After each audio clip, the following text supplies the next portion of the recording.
श्री स्वामी समर्थ मैत्रिणींनो, उद्या गुरुपौर्णिमा. हे बघा, आम्ही काल दादरला गेलेलो. दादरवरनं फुलं आणलेत. माझे मिस्टर आता हार करत आहेत. एक हार बनवून झालेला दाखवतो. एक हार बनवून झालेला आहे. हा केलेला आहे देवघरासाठी. हे बघा, इथे देवघर आहे. ह्या देवघरासाठी केला आहे. आणि आता एक छोटा हार करतायत, तो साईबाबांसाठी करतायत. तो दाखव ना. ते आता बांधतायत. तो साईबाबांना केलेला आहे. गुरुपौर्णिमा म्हणजे किती मोठा उत्सव असतो हा गुरुपौर्णिमेचा. शिष्य आणि गुरुचं नातं असतं उद्याचं. आमच्याकडं एक शिक्षिका पण येऊन बसल्यात. ते माझ्या मिस्टरांना म्हणते, आता थांबा राजभाऊ, मी तुम्हाला शिकवते हार. आता दुसरा हार तो त्या करणार आहेत. आता हे बघा, हा साईबाबांना केलाय हार. हे बघा, हा साईबाबांना केला आहे, हा स्वामींना केला आहे. आता ह्या वैशुताई आहेत, त्या एक करणार आहेत हार. काल मी दादरला गेले होते. दादरवरनं फुलं आणलेली आहेत. कसे किलो मिळाले?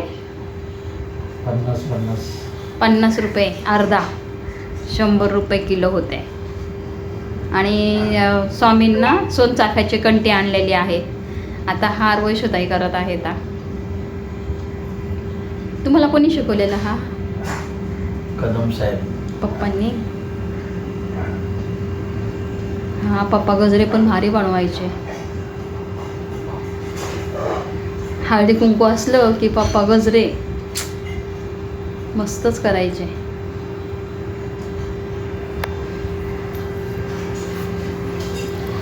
बोला की काहीतरी.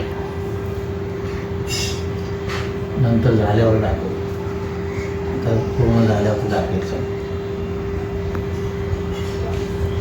बनवतायत हार. बघूया कसा बनवतायत. आज लय फुलं महाग झाले असतील. 150-200 रुपये जास्त. आणि आज गर्दी खूप असेल. भयंकर गर्दी. दादरला पाय ठेवायला जागा नाही राहणार आज. एवढी गर्दी दादरला. आणि फुल मार्केट म्हणलं की संपलं. एकदमच विशेष. कितीतरी गर्दी राहणार आहे. आज आपल्याला नसते मिळाले 100नी ही फुलं.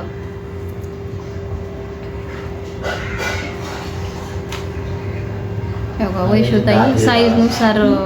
दात हे झालं मला. काय झालं दाताला? हे निघालं वाटतं चांदी. कुठला? बरं, नेहमीच आहे तुमचं. दातात चांदी भरा आणि कॅप लावा. संध्याकाळी जाऊन येतो, बघूया काय म्हणते. ते एवढं हे करतायत तुम्ही, ते सारखंच घासायचं तर प्रयत्न. मग काय करणार. गुरुपौर्णिमा